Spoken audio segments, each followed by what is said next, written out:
外凸的、布满狰狞血丝的眼睛，竟缓缓地向他转了过来。他单手扶着斗笠，提着裙摆在雨中穿行。大雨来得突然，不过半刻天就已黑透了。他扔下地里的农活，急急忙忙跑回来收早晨晾起的衣物。平日里几分钟便至的路程，今天跑了1刻半，竟仍不见影子。他跑得气喘吁吁，体力不支，加上脚下地面因雨水而湿滑，他踩上一颗圆滑的石子，脚腕处传来钻心的疼痛。他惊呼一声，跪倒在地，鞋跟陷进泥泞里，试了几下，脚踝总是使不上力。他焦急地把斗笠摘下来支着地面，圆圆的边不等他用力，便开始翻滚。他抹了一把脸上的雨水，环顾四周，突地发现远处树下不知何时多了一个人影。他大喜过望，大声向那人影呼救。然而无论他怎么呼喊，那人始终一动不动。也许是雨声太大吧，他猜。他用一条腿和双手慢慢地向那边挪过去，等到足够近了，他才开始呼救，声只发了一半便戛然而止。那是一具死尸，隐约能看出生前理应是个书生。胸膛大开，鲜血早已流尽了，左胸空空落落，脖子上满是青紫的掐痕，舌头如长蛇般垂在口外，深红发紫，双目外凸，爬满了血丝，此刻还缀着将落不落的雨水，巨大无比，可怖之极。他喉底迸发出一阵惨叫，双手撑着身体拼命向后，直到后背靠上苍劲的树干也不肯停息。他喘息着压下满心的惊惧，确认那具尸体没有跟来，鼓起勇气向那边看了一眼。那外凸的、布满血丝的眼睛竟缓缓地向他转了过来。然后我眼前一黑，就什么也不记得了。再醒来的时候，我就已经在我夫君怀里了。孙富长舒一口气，心有余悸地打了一个寒战。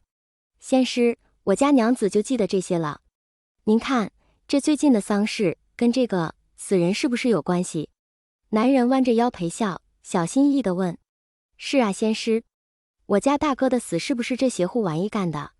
其他人跟着附和，目光全集中在这一脸不爽的先师身上。现在还不知道。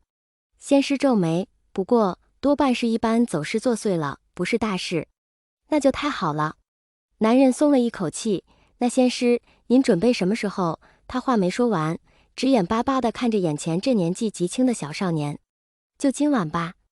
先师无意识地拨了拨腰间的银铃。到时候谁也不许出来，不想死就老实在家里待着。这个当然，再说我们哪敢啊。男人放心了，还想奉承几句，先师却已经转身出了门。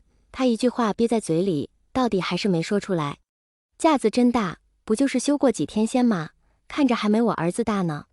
见他走远，立刻有人抱怨道：别说了，听说这位是哪个很了不得的大家族出来的呢？惹不起的。真大家族，能上咱这儿来？我看多半是他瞎吹。不过别的不说，这修仙之人真是不同凡人，生得真是俊俏。此言一出，立刻有大片人妇人附和，连声称是。是啊是啊，这小公子生的是好看，额上那朱砂也点得漂亮，真是佼佼公子。你们看见他那剑柄没？真精致，绝对不是凡品。这还用你说？那小公子身上哪个是凡物了？孙父坐在床上听他们七嘴八舌的议论，无心插嘴，漫无目的的瞎想。他刚刚复述时心里瘆得很，眼睛也不知道往哪放才好，最后长长的停在了那银铃上。确实是很不错的银铃。他想，比起他那身华美的衣服，这银铃一看就知道不一般，打造它的人一定费了不少心思。不过穗子有点旧了，不知道是多久前的银铃。思及此，他突然对这小小的仙师起了些兴趣，抬头问道：他叫什么名字来着？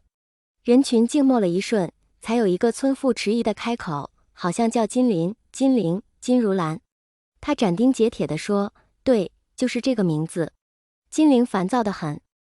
他今年刚满12岁，贵为金鳞台宗主的独子，母亲又是云梦江氏的长女，自小被两家捧在手心，身份尊贵至极，从小天之骄子。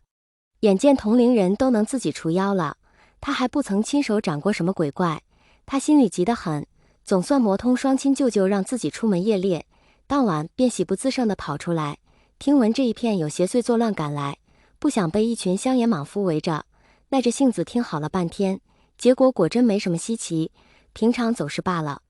况且这种刚刚尸变的走尸，四肢僵硬，行动缓慢，他8岁就敢提剑砍了。原本找到走尸还算个问题，现在有了夷陵老祖的照阴旗和风邪盘，哪里还算大事？没劲。金陵郁闷，思追都能暂时梦没了。他揪着剑穗，看看天色差不多了，确认那些乡野村人一个也没敢外出，这才从乾坤袋里掏出照阴旗，顺着墙角插了3面旗子，